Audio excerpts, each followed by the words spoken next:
தூய கற்பூரத்தை எரிக்கும் போது அது எதையும் மிச்சம் வைக்காமல் முழுவதும் எரிந்து ஆவியாகி விடுகிறது. அதுபோல மனிதன் தனது மனதில் இருக்கும் அகங்காரம், ஆசை, பொய், வஞ்சகம் போன்ற அனைத்தையும் முழுவதுமாக விட வேண்டும். நாம் இறைவனை உண்மையான பக்தியுடன் வழிபட்டால், எதையும் மறைக்காமல் எந்த கபடமுமின்றி முழு மனதுடன் சரணாகதி அடைந்தால், அந்த நேரத்தில் நம்முடைய நான் என்ற உணர்வு மறைந்து இறைவனுடன் ஒன்றாய் கலக்கும் நிலையை அடைவோம்.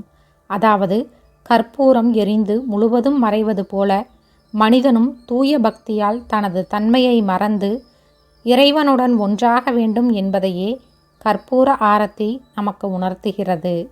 நாமும் எந்தவித கபடமின்றி இறைவனை சரணாகதி அடைவோம். ஓம் நமச்சிவாய. இதுபோன்ற ஆன்மீக தகவலுக்கு சேனலை சப்ஸ்கிரைப் செய்யவும். நன்றி.